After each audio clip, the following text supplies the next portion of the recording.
Eles são normalmente invisíveis ao olho humano. Alguns são visíveis para crianças pequenas e animais domésticos. Outros são invisíveis para animais domésticos que os detectam com algum sexto sentido, mostrando-se muito inquietos diante deles. Eles são muito variados e existem enormes diferenças entre eles. Alguns têm muitas limitações quando agem em nosso mundo. Todos estão longe de serem onipotentes. Todos, mesmo aqueles que ajudam, buscam principalmente seu próprio bem. Alguns se ligam a certas pessoas e as ajudam abertamente. Eles não têm problemas em prejudicar outros quando ajudam seus protegidos. Alguns se ligam a certas pessoas ou povoados e se tornam vítimas de suas piadas pesadas e em ocasiões macabras. Alguns têm uma grande tendência a interferir nas relações conjugais ou sexuais dos seres humanos. Frequentemente prevêem o nascimento de filhos para casais e por várias razões não podem tê-los. Interferem em uniões sexuais aparecendo em forma humana ou fazendo com que o homem ou mulher tenha relação sexual com um deles. Os mais evoluídos podem influenciar facilmente nas mentes dos seres humanos e não são apenas capazes de ler suas mentes, mas fazê-los tomar decisões sem perceber. Camuflam suas atividades como fenômenos naturais. Às vezes eles fazem parecer sobrenatural algo que é natural e vice-versa. Eles não são espíritos puros, anjos, como a igreja os apresenta. Essas entidades, incluindo os anjos do cristianismo, têm corpos físicos compostos de campos de ondas, alguns dos quais podem ser detectados em muitos dispositivos que temos hoje em dia.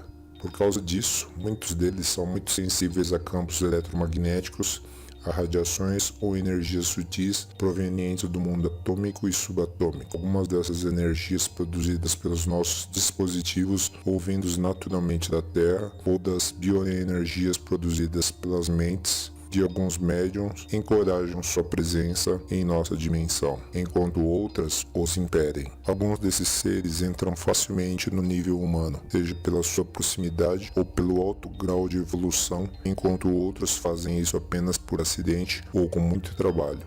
A lógica de suas ações com relação a nós é totalmente diferente da nossa. Por isso que em muitas ocasiões não podemos explicar o que eles fazem e menos ainda por quê. Em geral, eles não têm religião como a entendemos. Eles superaram a ideia infantil de um Deus pessoal e humanizado, mas eles usam isso para nos dominar, conhecendo as grandes raízes que tal ideia tem na mente humana. O mais evoluído deles tem um grande comando sobre a matéria. Eles geralmente se manifestam em diferentes formas que podem variar instantaneamente e à vontade. Eles usam formas diferentes quando aparecem, mas precisam de tempo para criá-las e não podem alterá-las quando quiserem. Outros sempre aparecem da mesma maneira e outros se manifestam com sua própria forma e não podem variar.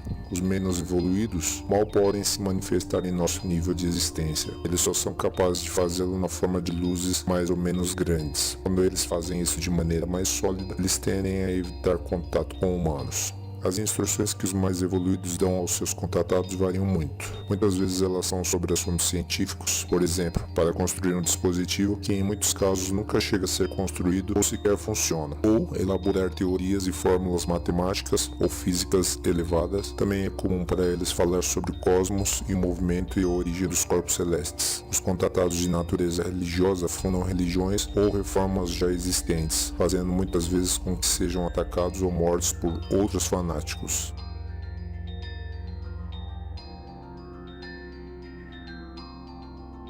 Às vezes esses conceitos tornam-se livros famosos ou sagrados,